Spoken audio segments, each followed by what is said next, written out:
Chair thanks the gentleman and recognizes the gentleman from Iowa, Mr. King, for 5 minutes. Thank you, Mr. Chairman. I thank you, Director, for your testimony here before this committee. Again, listening in the exchange between yourself and Mr. Ice, I'd like to confirm that you were confirming that Mr. Combetta made the Reddit posts.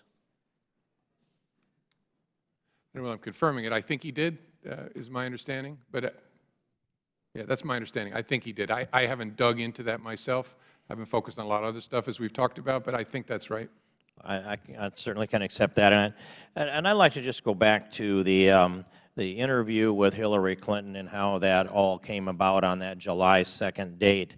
But first, I'm looking at the dates of the conditional immunity documents that I've reviewed, and I see that Mr. Pagliano had one dated December 22nd and another one dated December 28th.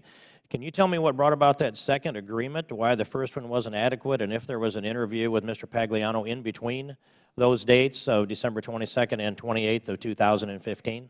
I think what it is, and Mr. Gowdy and Mr. Marino will recognize this term, the first one is what we call a Queen for a Day agreement, which was to govern an interview, so limited use immunity for an interview. And then I believe the second one is the agreement for use immunity in connection with the investigation. So it's sort of a tryout for him to get interviewed, for prosecutors and investigators to poke at him, and then the second one is the agreement they reached. I think that's right. And to the extent of if we're going to go any further, we'll go off of the December 28th agreement. That'd be how I would understand that in your description. Well, I think they're both important to him and his lawyer, but the first is an intermediate step to the second. Okay, thank you. Then, were you aware of the President's statement on October 9th, 2015, when he is reported, this is reported on October 9th of 2015, that he said that Hillary Clinton would not have endangered national security? Obviously, I don't know the dates, but I remember public reporting on a statement like that. In the fall in October, and I'll state it as the report I have is October 9th. Then again, on April 10th, 2016, it was reported that the President had said that Hillary Clinton was careless but not intentionally endangering national security. Were you aware of that statement as well? Yes. And then I'd like you to, if you could characterize the interview. Sometime around, I believe, May 16th, it was reported that you said you intended to interview Hillary Clinton personally. I never said that because I never intended that. And I'm sure I didn't say that publicly. Were you aware of the report that was your public statement?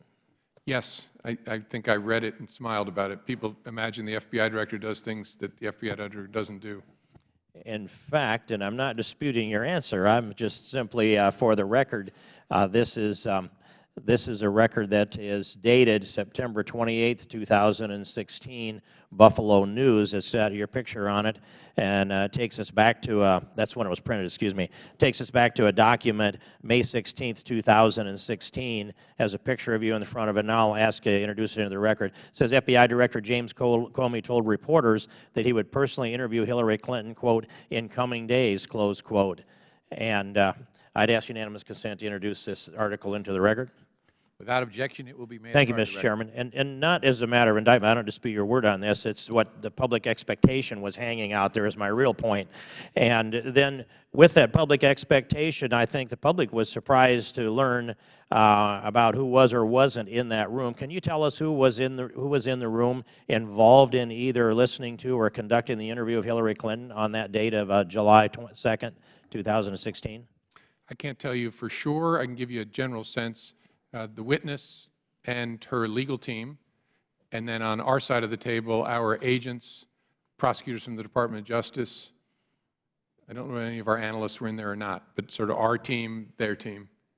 And how many of your team, how many FBI investigators?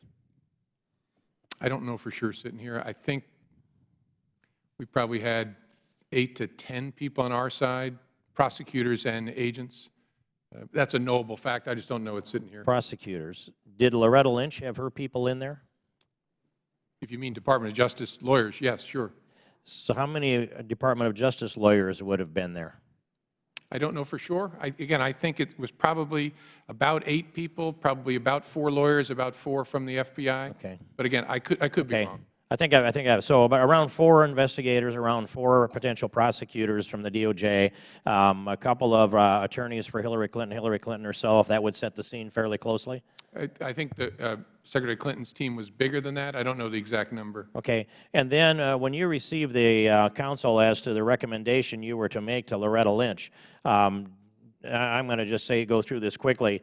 You didn't review a videotape, an audio tape, or a transcript, so you would have had to rely upon the briefings from the people that were in the room who would have been your investigative team. Yes, the agents who conducted the interview, yes. And they were briefing off of notes that they had taken, which are now in the SCIF, but redacted. Right, they write them up in what's called an FBI 302. And so Loretta Lynch had her people in the room, and they would have had access to your investigators in the room. And out of that came a piece of advice to you that she had already said she was going to hand that responsibility over to you as director of the FBI as to making the recommendation, which turned out to be the decision on whether or not to indict Hillary Clinton. The time of the gentleman has expired. The director will answer the question. I'm not sure I'm following it entirely. There was no advice to me from the Attorney General or any of the lawyers working for her. My team formulated a recommendation that was communicated to me, and the FBI reached its conclusion as to what to do, uncoordinated from the Department of Justice. Even though Justice was in the room with your investigators, and I'd make that final comment, and I'd yield back. Thank you, Chairman.